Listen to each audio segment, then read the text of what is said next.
የ30 ደቂቃ ስብከት የመስማት ወኔ የለን። የ3 ደቂቃ ቀልድ ነው ብናይ ባጭሩ ንገረኝ ነው የምንለው። የሆነ ቁም ነገር እንኳን ሲነገር ትልልቅ ጽሑፎችን መጽሐፍቶችን ማንበብ ትተናል። በጣም አጫጭር እሳቤ ውስጥ ነው ያለው። ሕይወት የሚገኝበትን ትምህርት አይታገሱትም ማለት ታግሰው አይሰሙትም፣ አይጠብቁትም ማለት። እንዲህ አይነት ዘመን ሰዎች ሕይወት የሚገኝበትን ትምህርት የማይታገሱበት ዘመን ይመጣል አለ። ነገር ግን ጆሮዎቻቸውን የሚያሳክክ ስለሆነ ያ ሕይወት የሚገኝበት ትምህርት ጆሮአቸውን ስለሚያሳክክ ስለማይሰሙ ስለሚቁነጠነጡ እነሆ እንደገዛ ምኞታቸው ለራሳቸው አስተማሪዎች ያከማቻሉ አለ። አይገርም? እንደ ምኞታቸው የሚያስቀምጧቸው አስተማሪዎች አሉ። እኔ ሲያስተምር የሚመቸኝ እገሌ ነው ይላል። ምናልባት እየቀለደ ሊሆን ይችላል የሚያስተምረው፣ እያዝናና ሊሆን ይችላል። እያንዳንዱ በራሱ ስታይል አስተማሪ ያስቀምጣል። እኔ የሚመቸኝ የገሌ ስታይል ነው ይላል። ስታይሉን በጣም ወደዋለሁ ይላል። ሰባኪ ሆኖ እኮ ነው። በጣም የሚያሳዝን እኮ ነው። መምህር ሆኖ ማለት ነው። እሱ የፀጉር ስታይሉን ነው የሚወደው። ሰባኪ ሆኖ የድምፁን ስታይል ነው የሚወደው። የማጅራቱን ማበጥ፣ የልብሱን መብለጨለጭ ነው የሚወደው። በጣም ደስ ይለኛል አፍንጫው፣ መልኩ፣ ቁመቱ ይላቸዋል። ሰባኪውን ማለት ነው። በጣም ነው የሚያሳዝን። ለራሳቸው የሚመቻቸውን አስተማሪ ብለው ያስቀምጣሉ። እንደ ቤተክርስቲያን ስርዓት አይደለም፣ እንደ ሕጉ አይደለም፣ እንደ ዶክትሪኑ፣ እንደ ዶግማው፣ እንደ ቀኖናው አይደለም። ለራሳቸው የሚመቻቸው እገሌ ሲመጣ ብቻ የሚመጡ አሉ። የቤተክርስቲያንን ዕውቀት አይደለም ትምህርት አይደለም የሚፈልጉት፣ የሱን እንቶ ፈንቶ የሚሰሙ ማለት ነው እየተከተሉ። በጣም ነው የሚያሳዝነው። በጣም ለራሳቸው ምኞት የሚመቻቸውን መምህር ይመርጣሉ፣ ያከማቻሉ። እውነትንም ከመስማት ጆሮአቸውን ይመልሳሉ፣ ወደ ተረት ፈቀቅ ይላሉ። ነገር ግን ይላል አንተ ግን ነገርን ሁሉ በልክ አድርግ ይሏል። ጢሞቴዎስን ነው የሚመክረው ቅዱስ ጳውሎስ። አንተ ግን ነገሩን ሁሉ በልክ አድርግ፣ መከራን ተቀበል፣ የወንጌልን ሰባኪነት ሥራ አድርግ፣ አገልግሎትህን ፈጽም። እነሱ እንደዚህ ናቸው ይላል። ስለዚህ ለራሳቸው ቅዱስ ለራሳቸው ጻድቅ ብለው የመረጡትን ሰው ስለሚያስቀምጡ ሌላውን ቅዱስ ጻድቅ አይቀበሉም ማለት ነው። ሶስተኛው አራተኛው በቅዱሳን የማያምኑት ቅዱሳንን የማይቀበሉት ቅዱሳንን አንቀበልም፣ በቅዱሳን አናምንም፣ በቅዱሳን ምልጃ አንማጸንም የሚል አካል ሃይማኖት የለውም። እኔ አይደለሁም ብለው መጽሐፍ ነው። ምን የለውም? ምን ያልኳችሁ የለውም ሃይማኖት። የእመቤታችንን ምልጃ የማይቀበል ሃይማኖት የለውም። የጻድቁን የሰማዕቱን የመርቆሬዎስን ተራዳይነት ምልጃ የማይቀበል ሃይማኖት የለውም። የቅዱስ ኡራኤልን ምልጃ ተማጽኖ የማይቀበል ሃይማኖት የለውም። ቅዱሳን ሥራ አይሰሩም የሚል ሃይማኖት የለውም። ቅድስናን የሚተች ቅድስናን የሚያንጓጥጥ ቅድስናን የሚያጠለጥል ተቋም ሃይማኖት አይደለም። መጽሐፍ ነው የሚለው። በጣም የሚገርም ነው። ይሄንን የሚነግረን ይሁዳ ነው በመልእክቱ። ሐዋርያው ቅዱስ ይሁዳ ጌታን የሸጠው አይደለም፣ የያዕቆብ ወንድም ይሁዳ ማለት ነው። አንድ መልእክት ነው ያለው። ይሁዳ ቁጥር 3 ላይ ወዳጆቼ ሆይ ይላል። በሃይማኖት ወዳጆች የሆነውን ነው፣ በክርስትና ወዳጆች የሆነውን ወዳጆቼ ሆይ ስለምንካፈለው ስለ መዳናችን አለ። ምክንያቱም ሌሎቹ ይህን መዳን ስለማይካፈሉ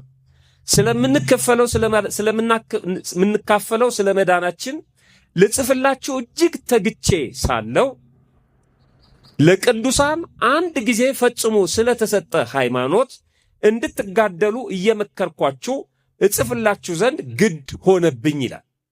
ለቅዱሳን አንድ ጊዜ ፈጽሞ ስለተሰጠ ሃይማኖት ተጋደሉ ነው የሚለው። 3 ነገሮችን ነው የሚነግረን። አንደኛ የተሰጠ ምን ሃይማኖት የተሰጠ መሆኑን ይነግረናል። የተሰጠ ነው ሃይማኖት እንጂ ሰዎች የሚሰጡን አይደለም። ራሱ እግዚአብሔር መንገዱን ዘርግቶልናል። ሃይማኖት መንገድ ነው። እግዚአብሔር ራሱን ነው የገለጠው። ሃይማኖት መገለጥ ነው የምንለው ለዚህ ነው። ራሱን ነው ያኔም ራሱን ነው የገለጠው፣ በዘመነ ስጋዌም ራሱን ነው የገለጠው። ማንም ሰው ቆፍሮ ሰርች አድርጎ አይደለም ሃይማኖት የሰጠን፣ መገለጥ ነው የምንለው ለዚህ ነው። ተሰጥቷል፣ አብቅቷል። 1000 ጊዜ ሲሰጥ አይኖርም ሃይማኖት። አሁን ቤተክርስቲያን ሰብስባ የምትነግራችሁ ሃይማኖት እየሰጠቻችሁ አይደለም።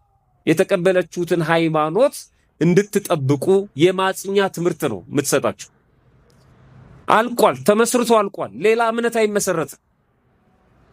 ሃይማኖት የተሰጠች ናት፣ የተቀበልነው ማለት ነው፣ አደራ ነው ማለት ነው። ሁለተኛ የተሰጠችው ፍጽምት ሆና ነው፣ ፈጽማ ሁሉ ነገር ጥንቅቅ ብሎ የምንጨምረው የምንቀንሰው፣ የጎደለ ምንጨምረው የበዛ ምንቀንሰው የለም። ሃይማኖትን መጨመር መቀነስ ማንም አይችልም። ራሱ ቅዱስ ሲኖዶስ እንኳን ቢሆን ብፁዓን አበው ሊቃነ ጳጳሳት በቅዱስ ፓትርያርኩ ሰብሳቢነት የሚሰበሰቡበት ያ ቅዱስ ስብሰባ ሆሊ ሲኖድ የምንለው ማለት ነው፣ ሃይማኖትን መጠበቅ እንጂ ሃይማኖት አይደለም የሚሰጠን ማለት ነው። ስራው እሱ ነው። ቅበተ እምነት ነው። የተረከብነውን እንድናጸና ነው። እንክርዳድ የሆኑ ነገሮችን እንድናስወግድ ነው። አዲስ ሃይማኖት መስርቶ የሚሰጠን አቋም የለም፣ ተቋምም የለም። ፍጽምት ሆና ነው የተሰጠችው። ስንዱ እመቤት ነች። ተሰርቶ አልቋል፣ መኖር ብቻ ነው። ፈጽሞ ስለተሰጠ ነው የሚለው። የተሰጠ ፈጽሞ ስንት ጊዜ? አንድ ጊዜ። አንድ ጊዜ ብቻ ነው የተሰጠው። ሺህ ጊዜ ሲሰጥ አይኖርም። ቀጥሎ መጨረሻ ለቅዱሳን ይላል። ለቅዱሳን አንድ ጊዜ ፈጽሞ ስለተሰጠች ሃይማኖት ተጋደሉ ነው የሚለው። የተሰጠችው ለቅዱሳን ነው አለ። ለቅዱሳን ነው ማለት ለነ ቅዱስ መርቆሬዎስ፣ ለነ ተክለ ሃይማኖት፣ ለነ ቅዱስ ጳውሎስ፣ ለሌሎቹም ለነ ቅዱስ ጴጥሮስ ብቻ ነው ማለት አይደለም። ለቅዱሳን ተሰጥታለች ማለት ለቅዱሳን ተሰጥታለች ማለት የቅድስና ስራ እንድንሰራባትና ቅዱሳን እንድንሆንባት ነው የተሰጠችው ሃይማኖት ማለት። ለቅዱሳን ተሰጥታለች ማለት እሱ ነው። ሰው ሃይማኖተኛ ሆኖ ቅዱስ መሆን ይችላል። ያለ ሃይማኖት ቅድስና የለም። አንድ ትልቅ የሕክምና ተቋም ቢኖር ያ ትልቅ የሕክምና ተቋም ሰዎች ወደዛ ገብተው እንዲታከሙበት ነው። የሚያክም ሐኪም የሚታከም በሽተኛ ሲኖር ነው ያ ተቋም ሆስፒታል ወይም የሕክምና ተቋም የሚባለው። እዛ ውስጥ ግን መዝናኛ ከሆነ ሐኪም ቤት ሊሆን አይችልም። ትምህርት ቤትም እንደዚሁ ነው። የትምህርት ተቋም የሚባለው አስተማሪዎች አሉ፣ ተማሪዎች አሉ። የመማርና ማስተማሩን ሂደት ደግሞ የሚያግዙ ሰራተኞች አሉ። ስራው ግን ማስተማርና መመረቅ ነው። የሚማሩ ተማሪዎች፣ የሚያስተምሩ መምህራን፣ የሚመረቁ ተማሪዎች ከሌሉ እዛ ተቋም ውስጥ ትምህርት ቤት ሊባል አይችልም። እውነት ነው አሰተም?